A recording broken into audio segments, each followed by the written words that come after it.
One, two, three. Paleocon.John, would you mind saying something so I can test it? Yeah, can you hear me? All good? Yeah, let me go ahead and see how it sounds here. One second. Something so I can test it. Yeah, All right. Yeah, I mean, it could be louder, but yeah, no, here, why don't I hold on. What I'll do is I'll get my AirPods and that may make it a little better. nah, it's okay. Don't worry about it, because I don't worry about it, man. Yeah, I got Like to do it the that? old-fashioned way since we're doing it through IG Live instead. I have to literally have your thing like sitting up by the mic. All right, yeah, I got you.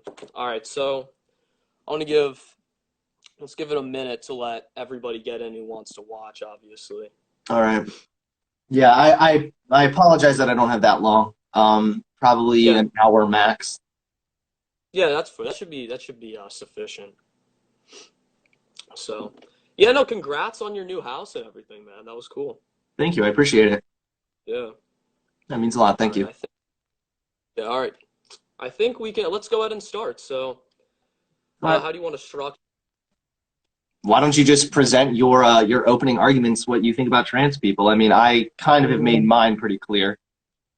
Yeah, yeah. So for me, I think, people who are transgender are mentally disabled, Okay. and the common psychiatric interventions to help these people that you have proposed and said that the data supports. I do not believe that the data actually supports these psychiatric interventions, and that we should have better psychiatric interventions Okay. to help. So what do you think the proper solution is then? I'm not. Why do you? Well, first of all, why do you think that the psychiatric interventions that I have proposed don't work? Well, I just think I mean, we can go over the data. I think that's going to be a big part of the debate, but the data does not make the claim that you think it makes, that things like sex reassignment surgery work well. How so? And like, well, it just simply, the data just says that these people, even when controlling for um, something like social stress, is that after the fact, after the reassignment surgery, there's still a massive disparity between transgender people and the general population, Well, sure which there can. is. I mean, but you realize that isn't because of them being transgender, but rather because of social discrimination. There's Okay, but literally there well, also. here's send you a study actually where they go through and they analyze various different groups, including they do studies on transgenders. They also looked at homosexuals in a different study. It was kind of like a meta-analysis. Um, and they found that the social stress, while it does have an effect, Mhm. um, does not have enough of an effect to explain away completely the discrepancy.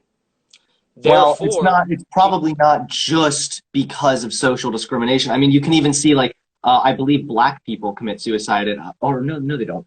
I believe that it has a degree to with the social stress, with the discrimination. But I also think that it's not incorrect to say that trans people also do have higher rates of anxiety and depression, which can also play a role in the suicidality. However, I'm not sure where you're getting your data from. The data makes it abundantly clear that trans people undergoing transition, even if it's not from a medical standpoint, even if it's from a social transition, it does help and it does lower their suicidality. can you give me a study for that? Yeah, I can give you the one from Cornell. And I know that I already know what you're going to say about this one. This is the meta analysis. Listen, I need to make it abundantly clear with meta analyses, there are always going to be some bad apples in there. That's how meta analyses work. But what they do is they basically take the most relevant data and then they sort of analyze it. And then they come to a general consensus on what all of the data put together is saying. So, yes, some of the studies out of the 56 studies in that meta-analysis weren't great. They're not the best, sure, but no meta-analysis has 100% perfect studies. The purpose of a meta-analysis is to examine what all of the relevant data says. So So, coming from, go okay, ahead. yeah. So can you show one study from the meta-analysis from Cornell that has all of the necessary control variables and a sufficient sample size? Because from what I've seen, and I've looked through the studies, Mhm. I have seen one that has these things, has both of the things. Hmm. Well, I mean, I'm not And entirely sure show how me, they're able to go about getting the controlled the control group. I can send you this link, although you say you've already looked through it. yeah, I've seen this one, Hmm. and yeah, through the studies, and look, there's not one that has all of the necessary aspects to Is there create. one that is?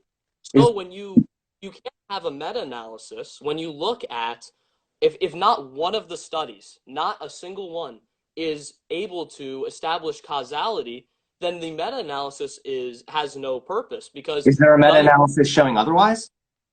Are what was there? that? Sorry. Do you have any meta-analysis that show otherwise? That show that Uh, transitioning is bad? study. I really have I think I may have a meta-analysis, but I do have a specific study that has the necessary controls and the necessary sample size that Hmm. makes the claim that is opposite to yours. Right, and I know exactly what study you're talking Yeah, about. And Sweden, the Sweden one. yep, the Sweden one, the study that was done from 1973 to 2003, and that study was done incorrectly, and I'll tell you why. Just I looked through this study before I got on this debate because I knew you were going to bring it up. Um, so it's pretty simple. What they did is they took trans people and they transitioned them, and then they compared their suicidality to cis people, not to trans people who hadn't actually transitioned. So all they yeah. did is come to a conclusion that we already know. We already know trans people are at a higher rate of committing suicide, and we already know that trans people have a higher rate of anxiety and depression. All this study did was basically confirm that, and I think that you're using that data incorrectly because you're trying to suggest that because the data, no, sorry, you're trying to suggest that this study shows that transitioning doesn't help, when in reality, it does help. Only this study compared the suicidality rate of trans people who had transitioned versus cis people, the general population, rather than trans people who hadn't transitioned. Well, I think the fundamental point is that if it helps, it only generally helps in the short term and does not necessarily do so in the long term. No, And that is also well, incorrect and not supported by the data. I'd like to finish my point. What the point is that the purpose of the study is to see that sex reassignment surgery in and of itself is inefficient in completely eliminating the mental issues that Well, that's transgender people have. So and then when we look at I can show you another study where when they account for the social stress even after surgery, there is still a large discrepancy. So this means that the psychiatric interventions are insufficient, which was again my fundamental point at the beginning. Is what I said is that but you're the looking at psych. this from a really, but you're looking at this from a real, if you just let me get a point in really quickly, you're looking at this from a really two-dimensional perspective. Of course, nothing is going to be 100%. Of course, trans people aren't going to go through a transition and then all of a sudden be magically fixed. That's like at the same thing. You can make the same argument for any other kind of treatment. Like, I have anxiety. I went on anxiety medication. It helped, but it didn't 100% eliminate my anxiety. I guess anxiety medication is insufficient. That's basically the same argument you're making right now. Not exactly, because when you look at it in the long term, is that it doesn't really help too much, and these people still have, extremely high rates of self-harm. So, So what is the solution then to that? Because I think that I do. I think, I'm not a doctor, and I think we ought to look into better solutions. I don't necessarily know what these happen to be, but that does not take away from the fundamental point that these are not sufficient treatments, especially given that sex reassignment surgery is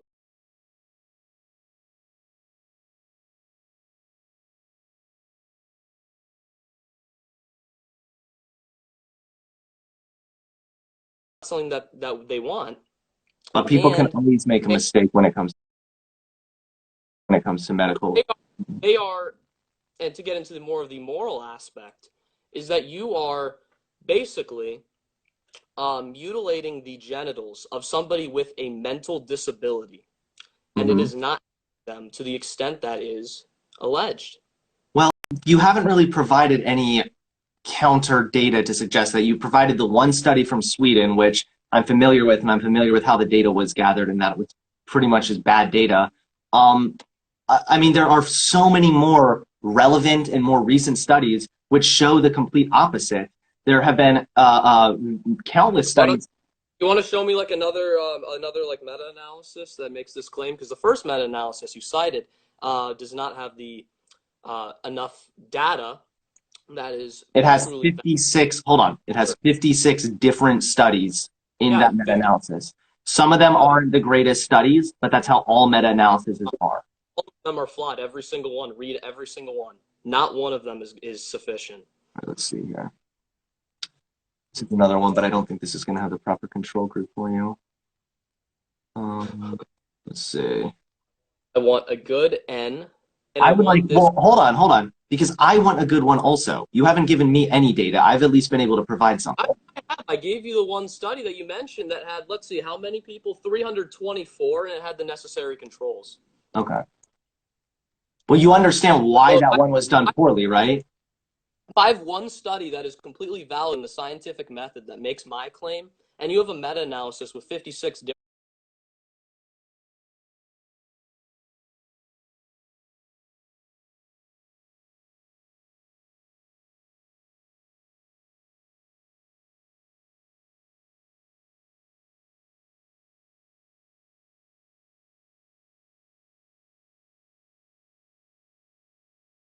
Hold on. Well, here's a different one. Here's one from a San Diego clinic finding high need for treatment of transgender youth.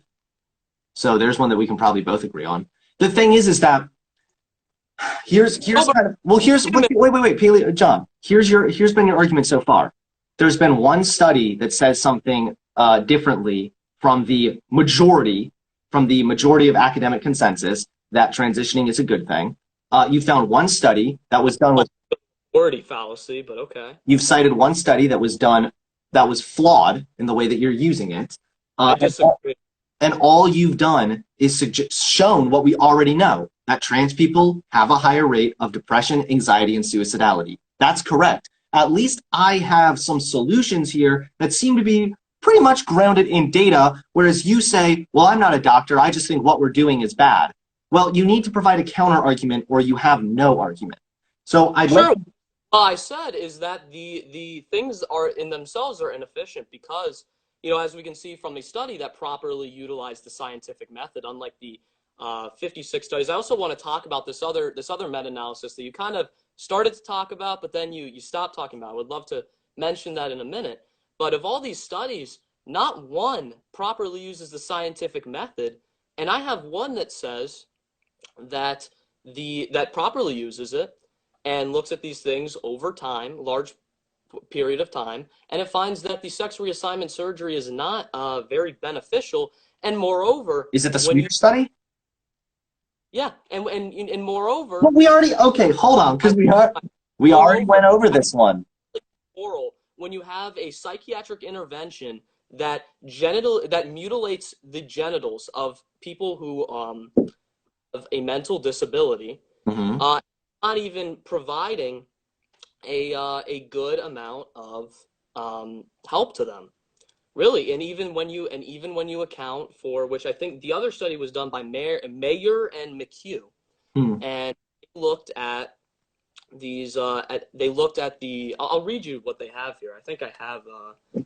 If you I'm give me a actually I'm not familiar with the one study you're referring to, but yeah. you keep going So back so to what what you keep was going back to the Swedish study, which they compared trans people after they transitioned to cisgendered people. Of course, the trans people's suicidality is going to be higher because we already know trans people are at a higher rate of committing suicide. This doesn't prove the point that I think you think it proves. no. Well, all I'm saying is that what the study does say is that the people are not cured completely of their issues. Is that and Of course, they're not. even, I mean, when and not into and they're really not um helped too much at all. well, That you understand that no, really, there's very few treatments that would 100% fix an issue with just like one thing. Like usually it's a conglomeration of multiple different intervention. Would you agree with that? Sure, but I think if the main, but here's the thing is that we have not really found a conglomeration that works. And what we have right now is we are genitally mutilating mentally disabled people, and it's not really helping them that much over time. I mean, that's based on your one Swedish study. I have multiple newer studies that I've already brought up that But show the complete opposite. So instead of just arguing about which study is correct, it seems like you have data that you're going to believe, and I have data that I mean, I think is far more sound than yours. It doesn't properly use the scientific method, which is demonstrable. I want to talk about the other meta-analysis on her. Can we talk about the second meta? I would be happy to talk about that in a moment, but I want to get to the bottom of what you actually think needs to be done to help transgender people. Well, the answer is I think we should probably not, well, at least in general, we should probably not be genitally mutilating them while they're mentally disabled. I don't think that's necessarily the most ethical. And I think what is the ethical thing to do? Because from my perspective, this is what I'm hearing. Despite the fact that there's newer medical data suggesting that it does help trans people and it does lower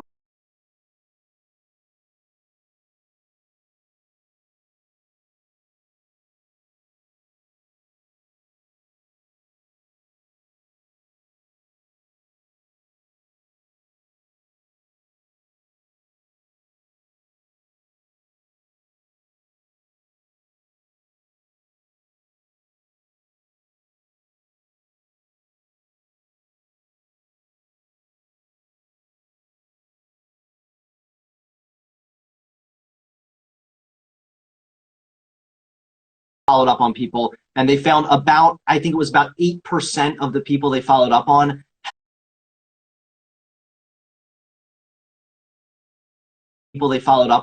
had some form of regret, or they decided to go back. But of course, literally, there's always going to be regrets. There are always going to be side effects. There are always going to be some negative outcomes that happen. Not everyone's going to be magically cured. We're not saying that this is like a 100% magic fix for trans people, but generally speaking, the data seems pretty clear that going through transition, whether it be medically or socially, does more harm than good for trans people. Yeah, it does do more harm than good because you're genitally mutilating people who have a mental disability, and then a substantial portion of them regret it, and even the ones that don't necessarily regret it are not really too much more well off from this one measurement of I guess we'll look at suicide rates. I think that's fair. Mm-hmm. So I think this says that overall, it seems that you're agreeing with my argument, at least in the evidence that you're providing, that this is not a very reliable way of helping these people, especially given the fact that the surgery itself is unethical, which we can talk about. But I would find it very difficult for you to be able to tell me that it is ethical for us to be able to mutilate the genitals of somebody who has a mental disability. I mean, would you, and to compare this to something else, do you think it would be, let's say there's a 15-year-old kid who has Down syndrome, okay? Mm-hmm. And he's you, I think I want to cut off my arm because I identify as a one-armed person, okay? Mm-hmm. And we know that he is mentally, disabled. And let's say, we have to wait till he turns 18. So let's say he turns 18, but he's still mentally disabled, right? Okay. And he's like, yeah, I want to cut off my arm. I identify as a one-armed person. Do you think it is ethical to cut off that kid's arm? No, because that's a complete. Why do it with the kid's genitalia when he says that? Well, hold on, whoa, because you just jumped ship here. You switched up to it being about kids. If we want to talk about kids, that's an entirely different subject as far as trans kids go. Okay. As far as this, listen. I mean 18-year-old. Okay, if an 18-year-old person who has Down syndrome wants to cut off their arm, that is a false equivalency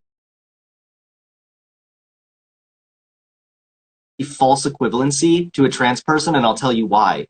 The data is pretty, again, I'm going to keep going back to this. The data is pretty clear. More, you're helping the trans person more than you're harming them. Whereas if a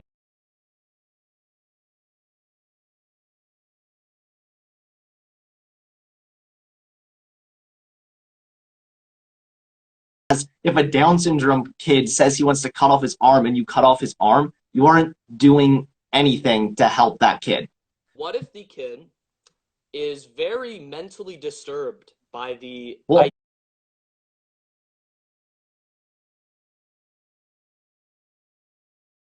hold idea on, that he wait, because lost? John, you're jumping ship again. Do we No, want to no, I'm do we explaining why want to this is. talk about trans kids? Let me. Because Oh, what I'm saying is let's say, for example, for the sake of a hypothetical, because this is not something that would probably happen, but let's say that this kid with Down syndrome, like is now 18. Okay, so but I'm still gonna call him a kid. All right, still gonna call him a kid. All right, okay. but let's say that he is very socially stressed for whatever reason, that I'm going to commit suicide if you don't cut off my arm. Let's say that you cut off the arm, okay?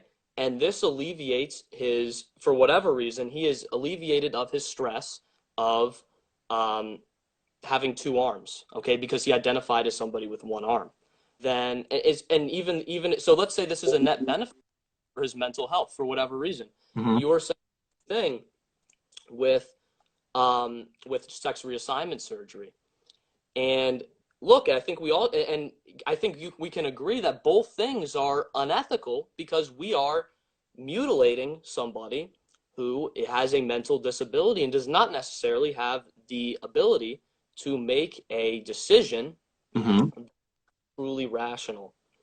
And that's the fundamental point. So I understand why you thought it was a false equivalency, but I just don't disagree. I just disagree. Okay, well let me explain what the difference is with that. First of all, like you realize that to be transgender and to go through a surgery, right? You're not just going to wake up one day, claim you're trans, and then go get your genitals mutilated, as you like to put it. What actually happens is you usually begin displaying severe signs of gender dysphoria, which is a mental illness.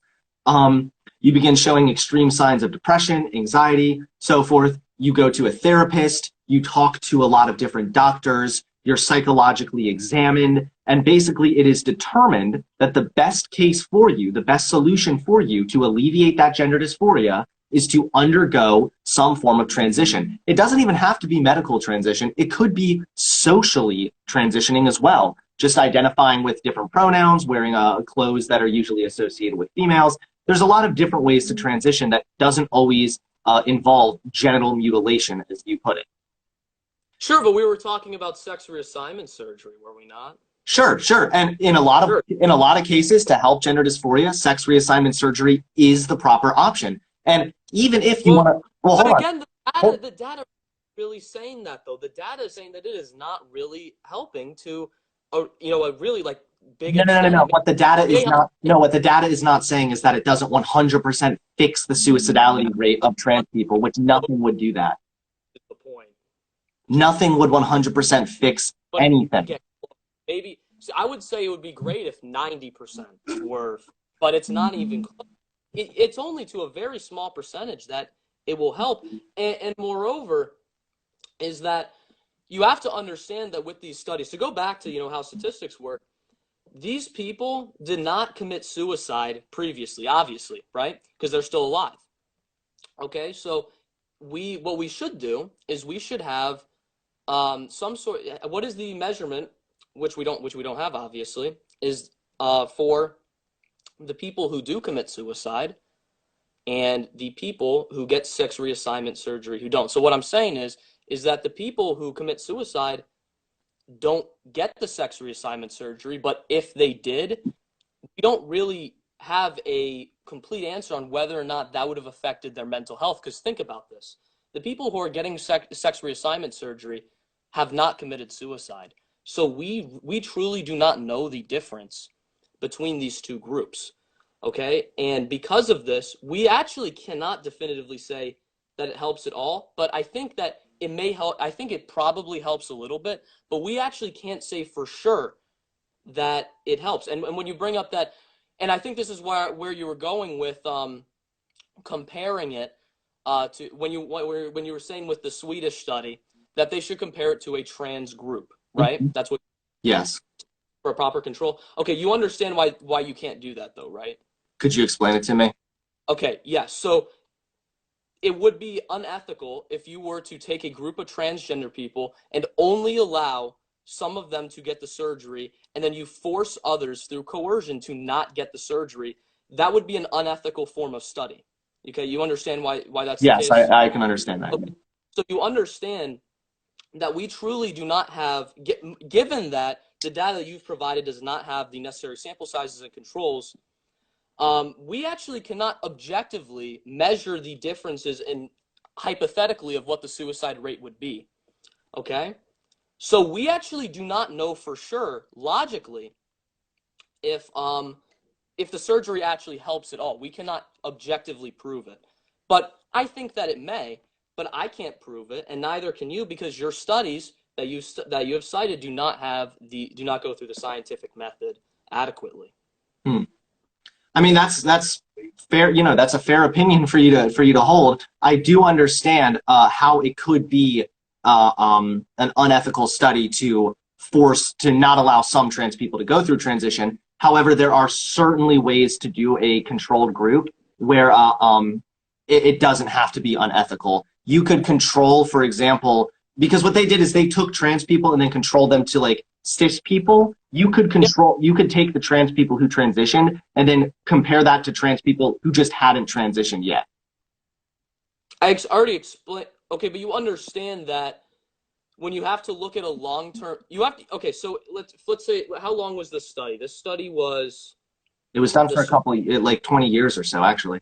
Yeah, so you understand that you're not going to coerce people and tell them they can't transition for 20 years, right? You understand that's I understand that, but it also sounds a little bit like you're arguing that transitioning does help people.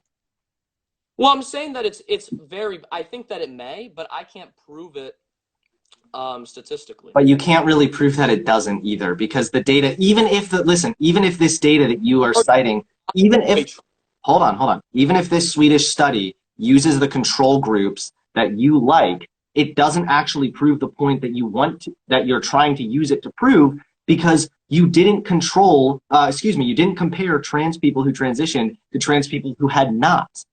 Trans people, listen, you understand that we already know trans people have a higher suicide rate even when they transition. We already know this.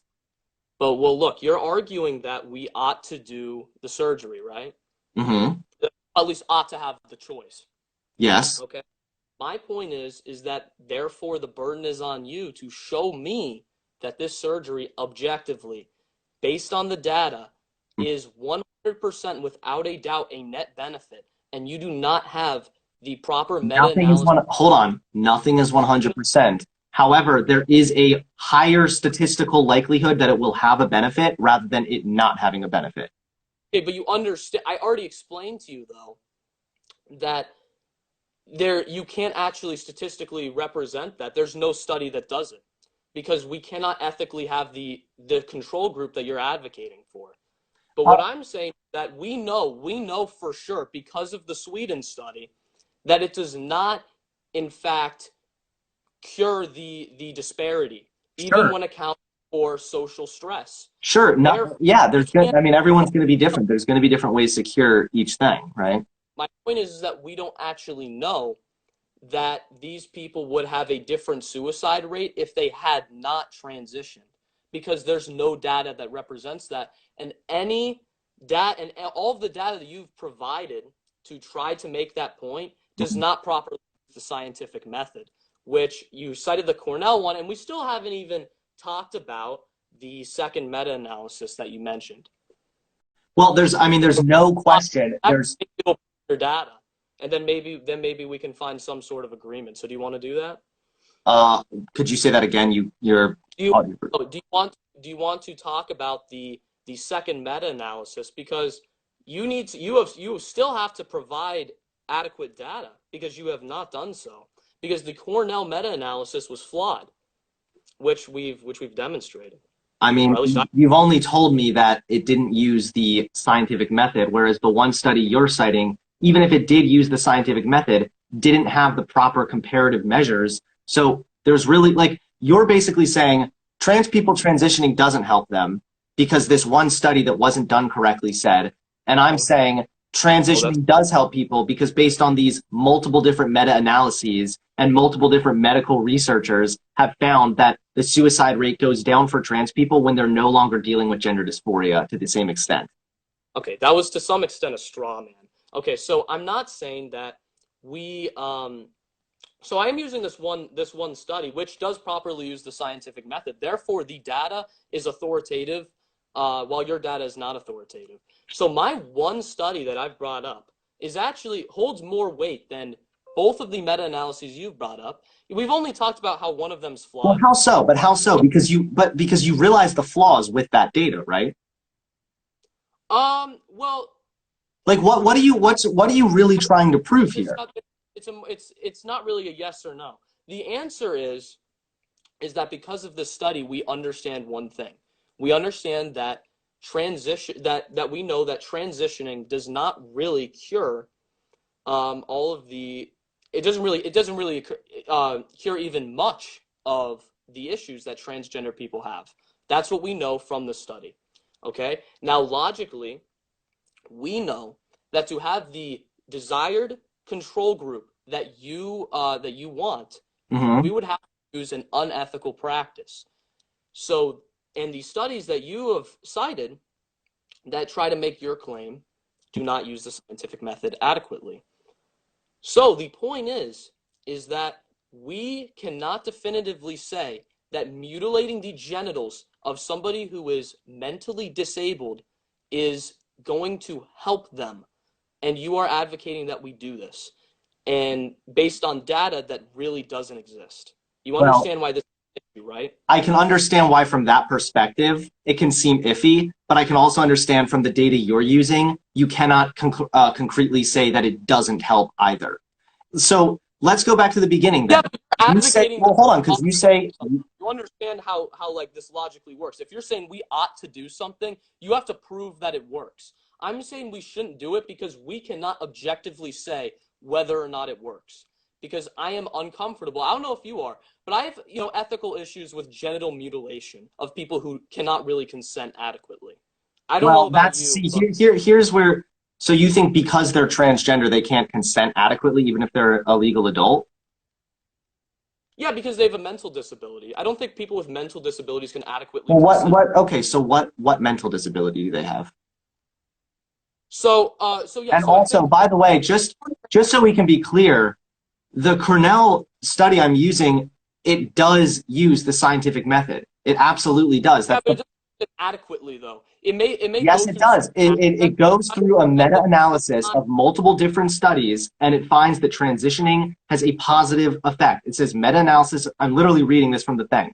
Meta-analysis of 56 studies and the effect gender transition. 52 indicated transitioning has a positive effect on the mental health. 0 studies indicated gender transitioning has negative Okay, results. So I'm but you giving you, under well, hold every on, single. wait, because I'm giving you a meta-analysis that did utilize the scientific method and is showing that it is a positive outcome for transgender people. And this goes along with loads of other medical consensus that shows it helps as well.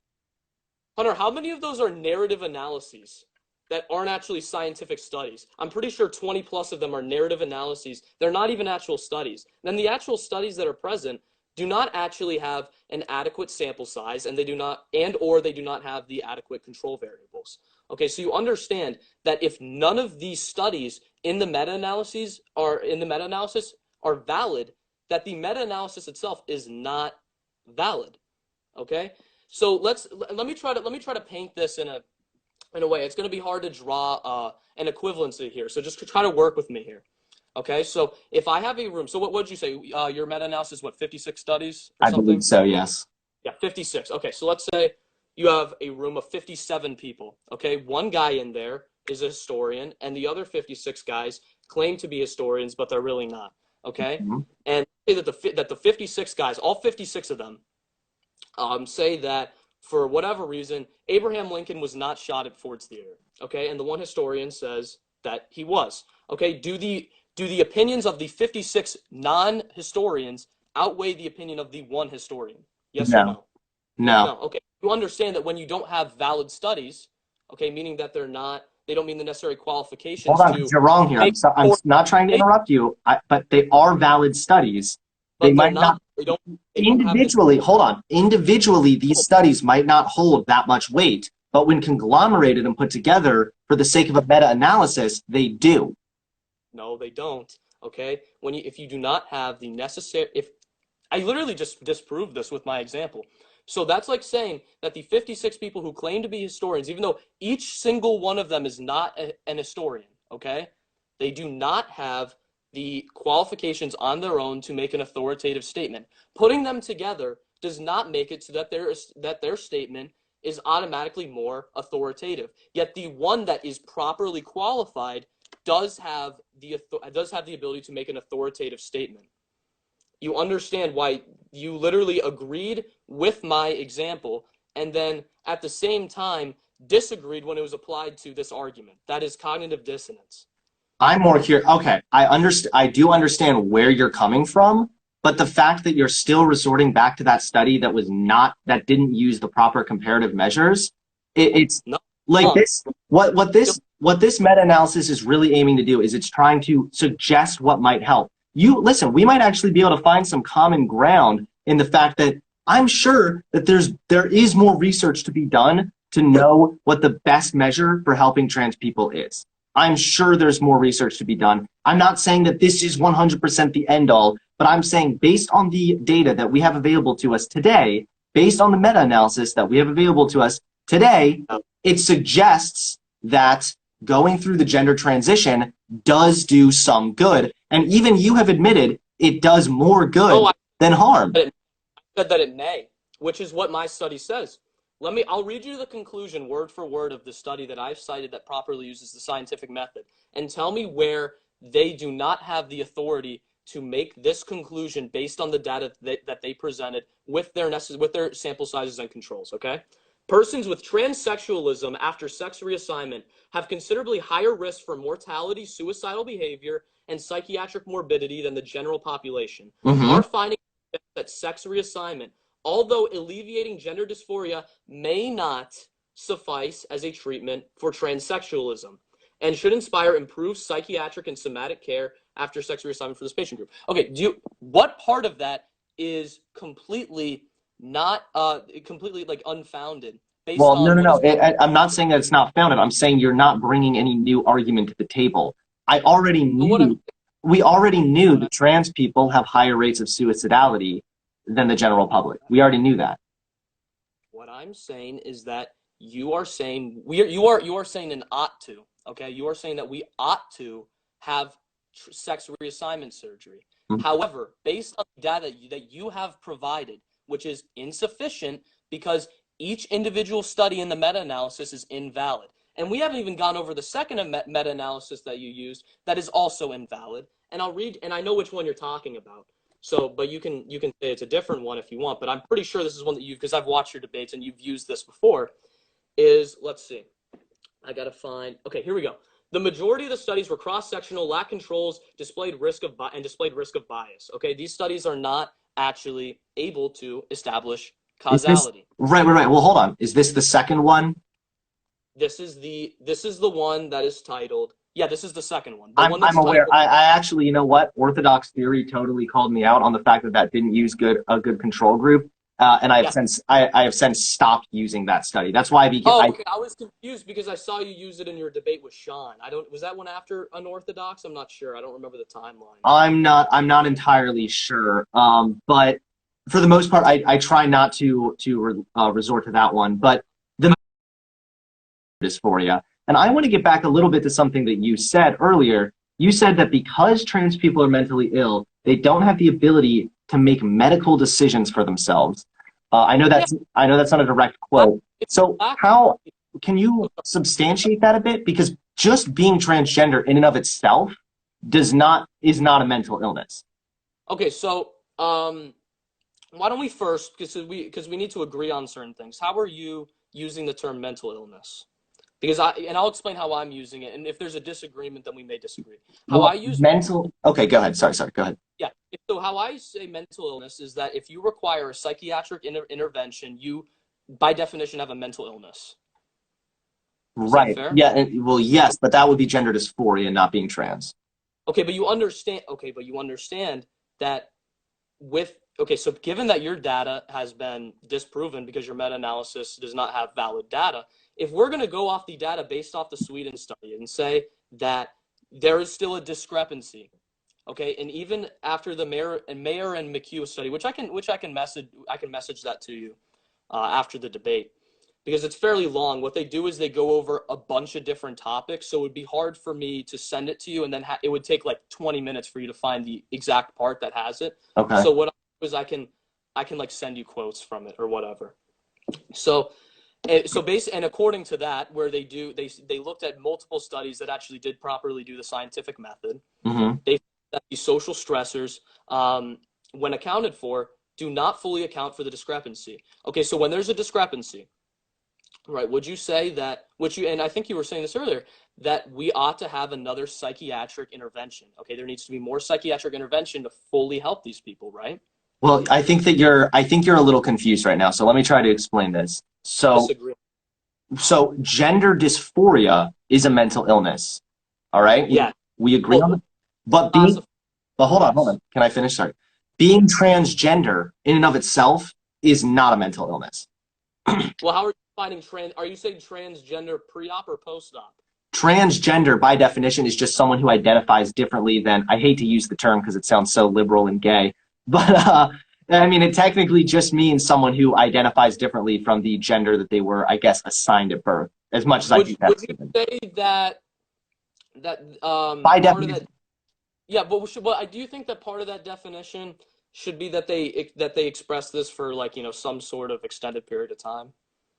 Oh, well, I'm sorry, could you say that again? Yeah. So do you think that, because this is at least how I see it, I think for you to properly have gender dysphoria, you should be expressing that dissonance for an extended period of time. Well, I I don't know exactly what period of time we'll say, but definitely an extended period of time, maybe longer than, like, a year or two. Sure. I mean, I can maybe get behind that, but I don't think that right now people who are transgender are just going and getting surgeries like the next day or something. Yeah, yeah, I understand. Yeah, yeah. But what I'm saying is we're establishing that, if I say for whatever reason tomorrow that I identify as a woman and I only do that for one day, I don't have gender dysphoria. That's correct. Yeah, you Okay? don't. But I Gender don't I don't dysphoria is think the strong discomfort. Gender I dysphoria don't is the discomfort you have with either. your body. Yeah, but what I'm saying is I don't think I'm necessarily transgender either. Oh wait, you're lagging. Yeah, you're lagging on my end too. Oh, well, oh wait, I can actually hear you well now. Wait. Oh, it has like the little circle thing. Yeah. Okay, are we good? Okay, I think we're good now. It I stopped. think I don't know if it was my end or yours. It may have just been an Instagram glitch. Yeah, I think usually it's Instagram. Yeah. But yeah, okay. I'll continue. Is that the point is that I don't think I'm necessarily transgender if for a day, for whatever reason, I feel like a woman. Okay, I think it needs to be an extended period of time. Sure. Okay? And that usually So is, I believe that's usually required in order to undergo sex reassignment surgery. so you understand that, at least in principle, the point of sex reassignment surgery is to alleviate gender dysphoria, right? Right. Okay, so before sex reassignment, so you have to agree to sex reassignment surgery before it happens, right? Of course. Okay, so wouldn't that mean that if you're getting sex reassignment surgery, you have a classified mental illness when you're making that agreement? Yes, but hold on, you're mistaken again. Having gender dysphoria is the mental illness you're trying to cure. After you Yeah, go, but you have it before the surgery when you're agreeing to the surgery. yes, Therefore, but hold on, because I'm trying not to have, explain to you that being transgender, just being transgender, is not a mental illness. Some trans people have gender dysphoria, and if you are going through the surgery, then yes, you most likely have gender dysphoria, and you are trying to alleviate that. are you extending the definition of transgender? So is your definition of transgender, does that include both pre-op and post-op? Yes. Okay, so to get back to so I think pre-op, I've pretty much established that there's definitely an issue there.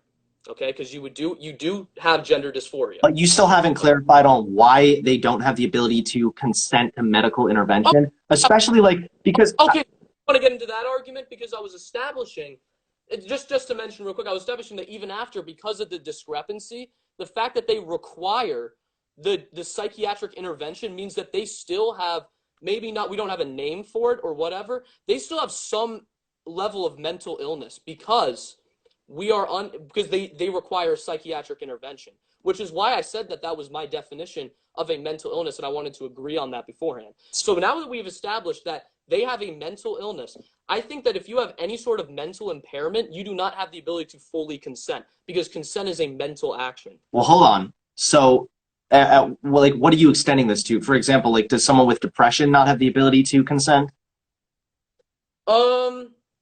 Well, I think that's more nuanced. I think to a certain extent they do not have the full ability to consent to everything, but it depends on what you're looking at. Okay, so if someone has severe anxiety and crippling depression, do they not have consent to start taking medication to help that anxiety and depression? I think that they definitely need some sort of authoritative figure to make this decision for them. Really? And for how long? Because, like, I brought this up multiple times that I have pretty severe anxiety. I don't feel like I'm being forced against my will to be in this debate with you right now.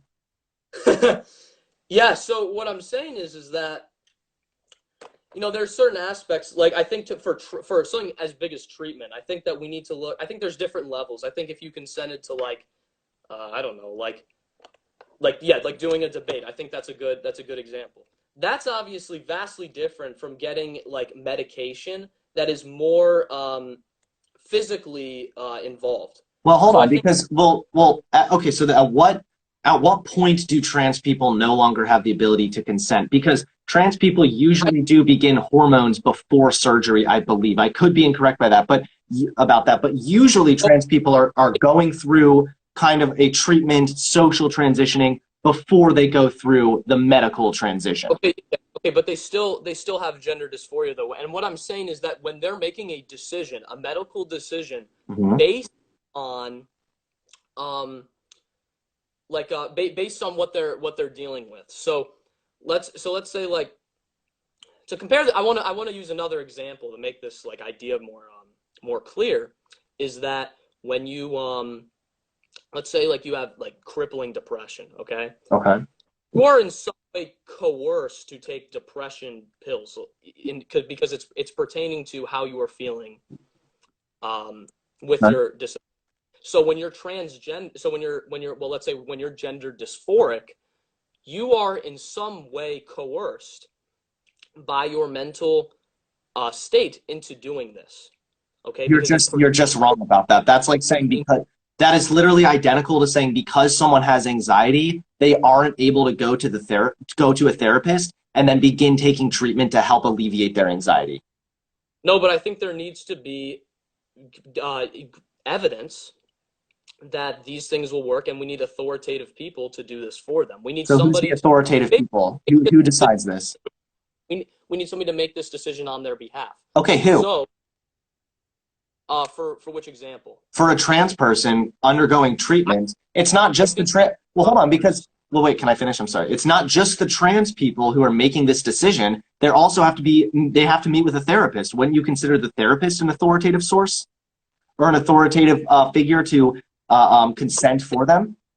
Therapist would be a little different. I think doctor is better. I think therapists can consult the doctor. I think because therapists don't always necessarily have the ability to do. I think doctor. I think the doctor who officially prescribes the thing. I think that's a better authority. Well, usually I think it's the therapist that actually would originally prescribe the gender. So if I'm not an expert on all these different nuanced things. So if the therapist, I understand that, but you're saying that trans people don't have the ability to make decisions for their own mental health because they're mentally disabled. That's your argument you're making. And then you're saying they need to have some kind of an authoritative person who is consenting on their behalf. And most trans people do have a doctor or a therapist consenting on their behalf.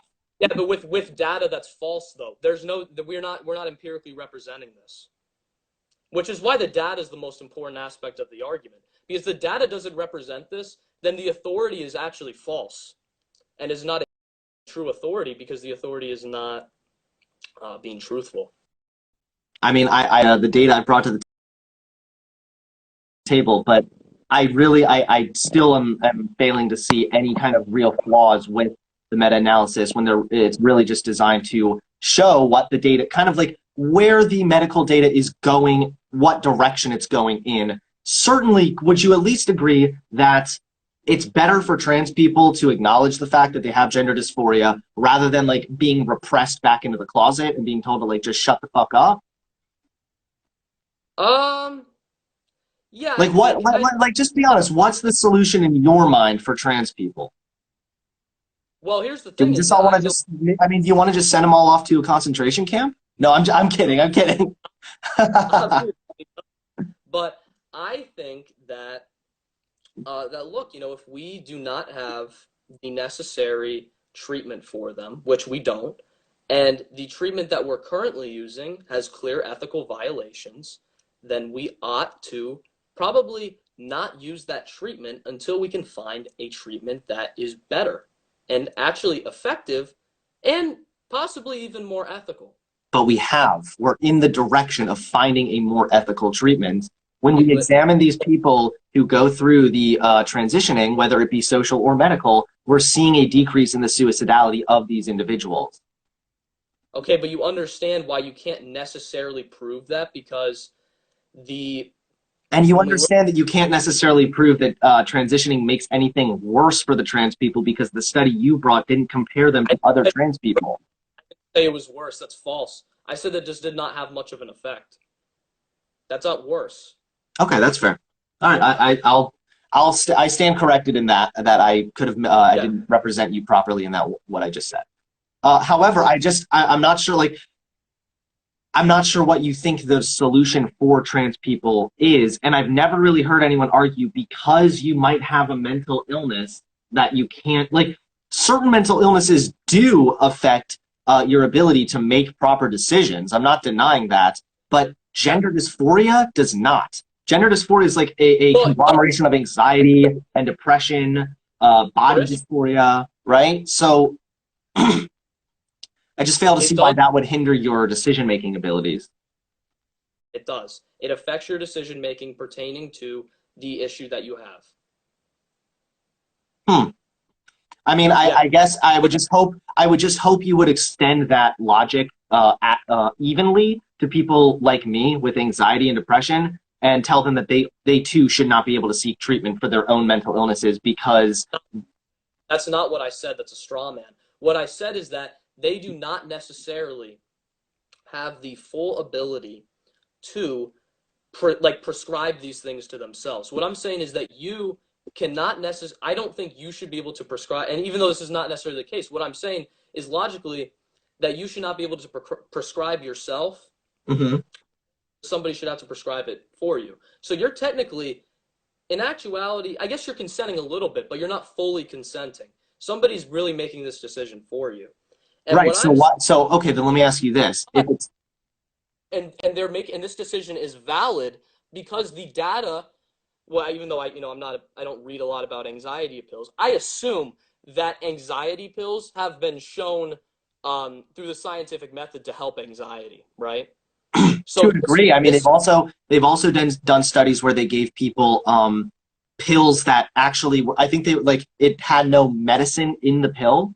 It was just that like it was they basically they were told that they were anxiety pills or depression pills. They started taking effect. what?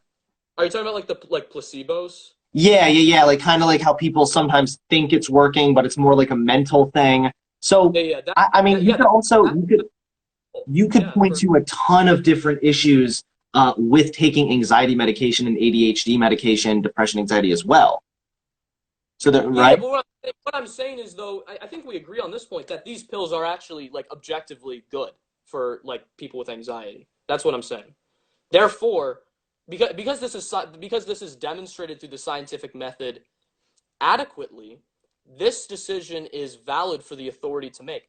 But when the authority is truly unaware of which much established, I don't know if you necessarily agree, but I think you understand my argument is that if this objective is not if the objective thing that sex reassignment surgery is helpful, if that is not objective, then the authority should not have the ability to make that decision for you. And I'm also saying that the people with gender dysphoria shouldn't be able to say, well, I just want it, so give it to me. Well, what There do you needs think to of what do you be mean by objective?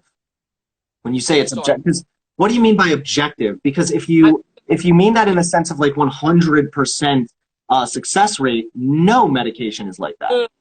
Well, sure, yeah, you may always have exceptions, but what we're saying is that you can demonstrate through the scientific method with 100% certainty that these are effective. Now, there's No, but you obviously literally nothing is with 100% certainty. There's not 100% certainty with chemotherapy being given to cancer patients. no, what I'm saying is with 100% certainty that we know that in the vast majority of cases this is better for the people with that. And we do not have that with sex reassignment surgery. Therefore, we should not have it because what I'm saying is that the person with gender dysphoria should not be able to say, I want it, give it to me. And the doctor who is an authority, is not making the decision based off objective fact. Therefore, we just shouldn't have it at all until we could either prove that it works or we come up with a completely different treatment that works demonstrably. All right. I mean, you're entitled to your own opinion. It's just that I don't think that you're really accurately presenting your data, and I don't think that the Swedish study, you keep going back on is actually as good data as you think it is. I don't think it proves what you think it does, and I think that there's overwhelming medical consensus that transitioning seems to be helping trans people for the most part. No, how come? What are you okay with chemo? Hold on, are you okay with chemotherapy? Because chemotherapy doesn't do a very good job at treating cancer. It really doesn't. Yeah, but we can demonstrably say that it works to an extent. You do not. Yes, no, but you can say the same thing for gender reassignment. Yes, you can. Because you do not. All of the data that you have brought to prove that point is invalid because it does not adequately the scientific method, which is what this debate keeps coming down to. But what it comes down to is the fact that you're saying because this one medical procedure has not been shown to have a 100% success rate, that somehow it's still bad. But nothing has a 100% success rate. Right. That's the thing. We cannot prove with 100% that it has in general worked, which we talked about earlier. But you can't prove that with chemo either. Sorry? You can't prove that with chemotherapy either.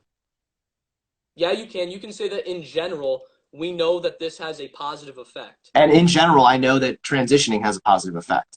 No, we don't have the data to support that, which we already went over. All the studies you have brought up are flawed. They do not have the necessary sample sizes or control variables. And if you don't have that, if every single study in a collective meta-analysis is flawed, then the meta-analysis does not tell you anything.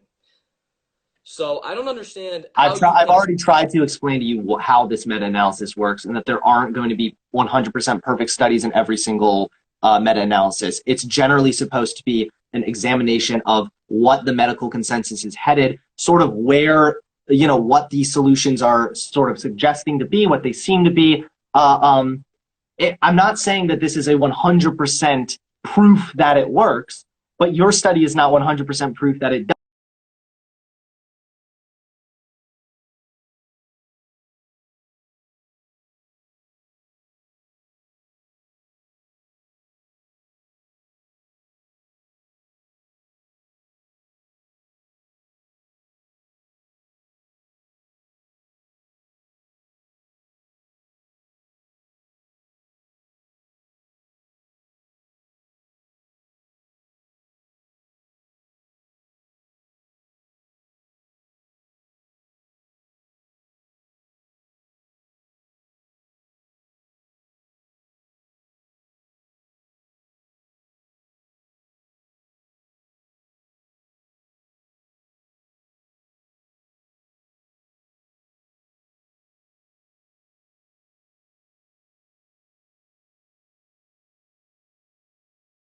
Yeah, the Instagram live cuts off after an hour. Yeah, sorry, the Instagram live cuts off in an hour, but I am going to have to go within the next 10 minutes because I have another call I have to take.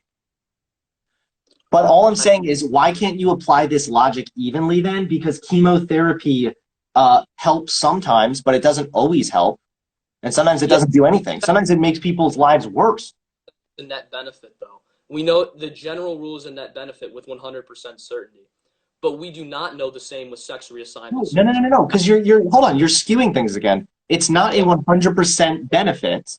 And it's not There's 100% certainty because there's chemotherapy can have legitimate effects on people that hurt them instead of doing anything better. But we know that it's a higher likelihood of it helping than it not. So but that's the treatment that we prescribe. you cannot prove it 100% with data that it helps at all. And that's the issue, is that when you're advocating that we ought to do something and you do not have direct proof outside of your misunderstanding of how meta-analyses work, that that sex reassignment surgery is a net benefit in general. Okay? And what I'm saying is because we don't know that, we ought not to do it. Is that That's your the final argument? Yeah, that's the fundamental point. We ought not to do it. All right. Well, I mean, if you can give me some data that suggests what we should do, or if you have some So, data that you think is, or if you even so have some ideas on what would help trans people, then I'd be very, very curious to hear them.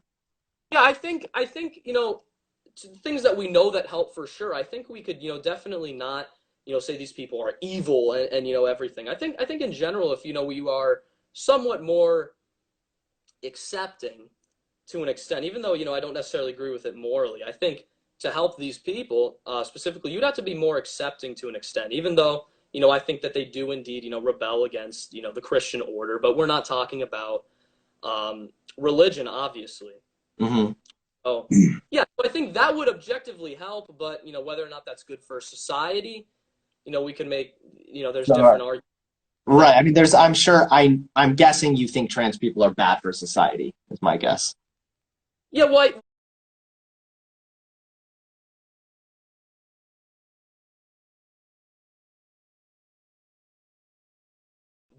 what it is that if we become a society that accepts trans people, we're moving away from the Christian order, which is bad for society. And because Christianity is the truth, and we have a certain order endowed by Jesus Christ that the state ought to recognize. But of course, that is a completely different argument that I know you probably don't want to get into. That's not an But argument I really even have time to get into either, because I yeah, do kind of have to that's be what I'm saying. screening. But I'm explaining that if we're looking at just trans people, yeah, um, that would um that would benefit them, but societally I don't think it would benefit the collective. So I still don't necessarily support that. But that's how to objectively answer your question. But Okay. for promote, and we didn't even get into puberty blockers, which are not reversible like you claim. That's complete BS, and you use no data for that. Just to mention, no data that is adequate to do so. But since I'm not going to bring that up too much since we've only really talked about sex reassignment surgery. But you do not have the adequate data to prove that sex reassignment surgery works at all. And all the studies you've used do not have the necessary controls or the necessary sample sizes. And you have to live with the fact that you are advocating that we ought to mutilate the genitals of people with a mental disability without data that 100% supports it. All right. And my conclusion would be that nothing 100% supports anything. Nothing is 100%. There are Oh, always. but say that Well, hold on, hold 100%. on. Whoa, whoa, whoa, because I didn't cut you off. I didn't cut you off here. I'm I apologize. I It's apologize. okay. I forgive you. I'm sorry. All I'm saying is that nothing is 100%. And even the study that you've been citing this entire time admits that it likely helps more than it doesn't. So if we I have at least an idea of the right direction to go, I'm all for continuing to examine this and continuing to see if it continues to help, which so far, based on the data that we have available, it seems to be doing just that. It seems to be helping. And again, with any other kind of medical treatment, there is never a 100% success rate, and it's never objectively the right way to go. We don't apply this logic to anything else. And if you're not applying the logic evenly, then in my mind, it is along the lines of discrimination. So that's probably my closing statement. Okay. I want to say one more thing, and then we can end. But what I'm saying is, when I'm saying 100%, I'm not saying that it works 100% of the time. What I'm saying is that we can empirically demonstrate that the general rule is that it works for something like chemotherapy. That the general rule is that this is a positive thing. We do not have any ability to do so, With sex reassignment surgery. And that's my final point. I also want to mention, I didn't appreciate how you called all paleoconservatives neo-Nazis on your video that was published yesterday on YouTube.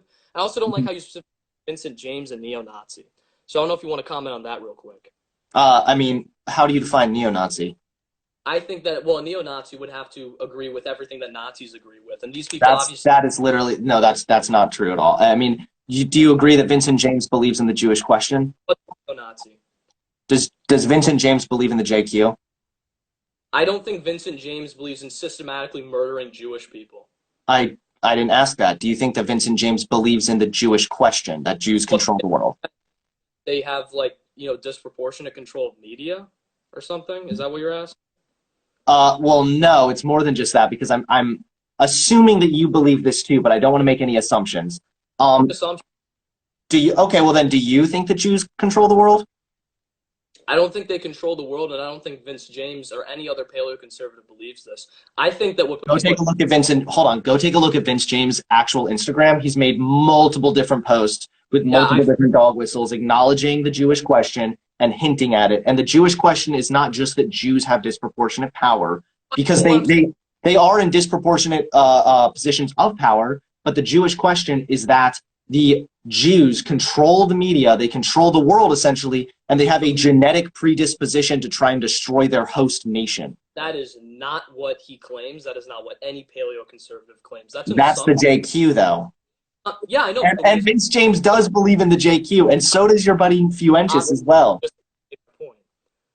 If he does not believe in that to the full extent that you have said, all he's acknowledged is that, yeah, sure, Jewish people disproportionately have control of media companies. Do you dispute that? Do white people have disproportionate power over media companies? Well, are we counting Jewish people under white, though? I mean, do men have disproportionate control over the media? Maybe. I don't know. They do. They do. It's not just it's not just the acknowledgement that there are Jews in disproportionate places of power. And by the way, there's historical reasons for that, by the way. Sure, it's the follow through with that logic that is then that Jews are trying to remove the white man or destroy their host nation. What I'm saying is that I mean, I think that when we look at disproportionate to the extent where what are Jewish people, like 2% of the American population? I'm sorry, I gotta run, man. I'm gonna have to start wrapping this up. This was a really good talk, but hey, I'm gonna do a little more research and then we should debate again for a little bit of a longer time. That sounds amazing. I enjoyed debating with you, Hunter. Let's keep in touch. Congrats again on the house and your family. It looks like you're building a great family. So thanks, man. Yeah, traditional values all the way. Yeah, 100% tradition. All right, see you, bro. See you, man. All right, fellas. It's over. It's over. It's over.